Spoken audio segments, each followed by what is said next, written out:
துல்லியமாக தினசரி நடப்பு நிகழ்வுகளையும் கல்வி, விளையாட்டு, அரசியல், வாழ்க்கை முறை, மருத்துவம், தொழில்துறை, சினிமா, பொழுதுபோக்கு போன்ற பல்வேறு நிகழ்ச்சிகளையும் உடனுக்குடன் காண கேப்டன் டிவி மற்றும் கேப்டன் நியூஸ் சமூக வலைத்தள பக்கங்களோடு இணைந்திருங்கள்.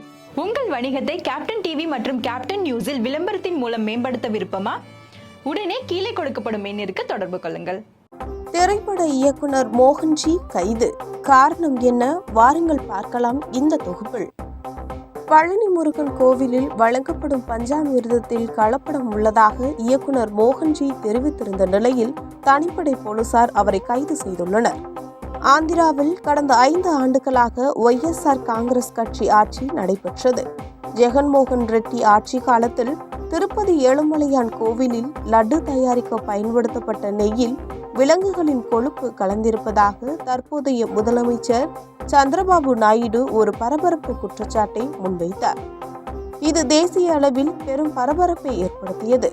அதற்கு தேவஸ்தானத்தின் முன்னாள் அறக்காவலர் குழு தலைவர் சுப்பா ரெட்டி மறுப்பு தெரிவித்தார். லட்டு தயாரிக்க பயன்படுத்தப்பட்ட நெய்யை குஜராத்தில் உள்ள ஒரு ஆய்வகத்திற்கு அனுப்பி அங்கிருந்து கிடைக்கப்பெற்ற ஆய்வறிக்கையை தெலுங்கு தேசம் கட்சி வெளியிட்டது.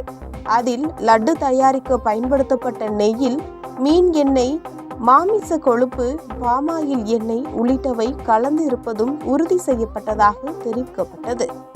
இதற்கிடையே பழனி பஞ்சாமிர்தத்தில் கலப்படம் உள்ளதாக திரைப்பட இயக்குனர் மோகன்ஜி தெரிவித்திருந்தார்.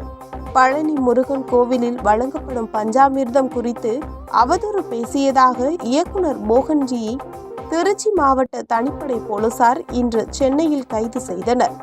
இதனைத் தொடர்ந்து தனிப்படை துல்லியமாக தினசரி நடப்பு நிகழ்வுகளையும் கல்வி, விளையாட்டு, அரசியல், வாழ்க்கை முறை, மருத்துவம், தொழில்துறை, சினிமா, பொழுதுபோக்கு போன்ற பல்வேறு நிகழ்ச்சிகளையும் உடனுக்குடன் காண கேப்டன் டிவி மற்றும் கேப்டன் நியூஸ் சமூக வலைத்தள பக்கங்களோடு இணைந்திருங்கள். உங்கள் வணிகத்தை கேப்டன் டிவி மற்றும் கேப்டன் நியூஸில் விளம்பரத்தின் மூலம் மேம்படுத்த விருப்பமா? உடனே கீழே கொடுக்கப்படும் எண்ணிற்கு தொடர்பு கொள்ளுங்கள்.